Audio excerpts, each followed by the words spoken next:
ইংলিশে বলে enforced disappearance, বাংলায় বলে গুম।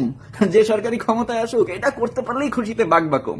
মাত্র ৪৫ দিন বয়সেই হাসিনা হইতে চাইতেছে বিএনপি। অবশ্য হাসিনার বানানো মসনদে গাধা বসলে সেও যে হাসিনা হওয়ার জন্য লাফাইতো এ ব্যাপারে আমি নিশ্চিত, because Hasina designed this system for dictators. গুম মানে কি জানেন? আয়নাঘর। আরে না রে, সোজা বাংলায় বললে আপনাকে সরকারের যদি পছন্দ না হয়, সরকার আপনাকে দুনিয়ার যে রাডার সেই রাডারের বাইরে নিয়ে চলে যাবে এবং এই ব্যাপারে আপনি কিচ্ছু করতে পারবেন না। এখন আপনি বলতে পারেন গুমের সাথে তো আয়নাঘর, হাসিনা এরা কানেক্টেড, বিএনপির কি সম্পর্ক? চলেন একটু বুঝি, জটিল বিষয় তো, একটু ধৈর্য সহকারে শুনেন। হাসিনার আমলে গুম নামে কোনো জিনিস আপনার দেশের আইন ব্যবস্থায় উল্লেখ করা ছিল না। যেটা ছিল সেটা হচ্ছে জোরপূর্বক অপহরণ।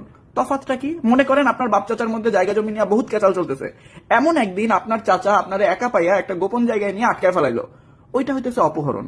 তখন আপনার বাপ কি করবে? পুলিশের কাছে আপনি হারায় গেছেন এটা নিয়ে মামলা করবে, পুলিশ তদন্ত করবে, আপনারে খুঁজা পাইলে আপনার জবানবন্দি নিয়ে সাক্ষী আপনি এবং প্রমাণের ভিত্তিতে আপনার চাচারে ধরবে এবং জেলে ঢুকাই দিবে। কিন্তু গুমের ক্ষেত্রে আপনাকে সরকারের পছন্দ না হইলে গায়েব করাবে সরকার নিজেই। কাকে দিয়ে করাবে? পুলিশকে দিয়েই করাবে।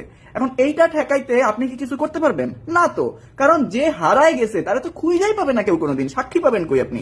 খোঁজার কথা কাদের? পুলিশের। কিন্তু পুলিশ খুঁজবে কেমনে? পুলিশ নিজেই তো অপহরণটা করছে। ব্যাপারটা বুঝতেছেন তো আপনি? যে চুরি করছে আপনি তাকেই দায়িত্ব দিচ্ছেন চোর খুঁজে বের করার।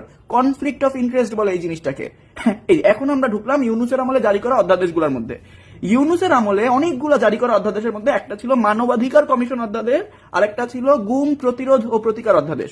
এই দুই অধ্যাদেশের মধ্যে ইউনুস মিয়া উইথ হিজ সাঙ্গপাঙ্গ একটা সিস্টেম বানায় গেছিল যাতে কোন সরকারি আইনের এই যে ফাঁকাটা, এই ফাঁকা দিয়ে মানুষ গায়েব করে না ফেলাইতে পারে।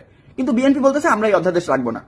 আমি বুঝি না, সরকারের স্বরাষ্ট্রমন্ত্রী গুমের শিকার, এমপিরা গুমের শিকার, গুমের শিকার হয়ে হত্যা হয়েছে এমন রাজনীতিবিদের স্ত্রী এমপি, সেই সরকার কিভাবে বলে যে আমি এই গুম রিলেটেড এত ইম্পর্টেন্ট এত ভাইটাল দুইটা অধ্যাদেশ রাখবো না, এই দুইটাকে আমি ল্যাপস করে দিব? মানে শুধু আমি অনেকগুলো অধ্যাদেশকে তারা ল্যাপস করে দিবেন। Each and every one of them is very much important. যেগুলা বিএনপি সরকার বলতেছে যে আমরা এগুলো রাখবো না, এগুলো ল্যাপস করে দিব, প্রত্যেকটা অধ্যাদেশ যথেষ্ট যথেষ্ট যথেষ্ট যথেষ্ট যথেষ্ট গুরুত্বপূর্ণ। এখন বিএনপি কি হাসিনা হওয়ারই চেষ্টা করতেছে তাইলে? মানে কি বিএনপি চায় যে তার বিরুদ্ধে যে কথা বলবে তাকেই সে গায়েব করে দিবে? বিএনপি কি আসলেই এটা চায়? এই জিনিসটাই কি করতে চাইতেছে বিএনপি?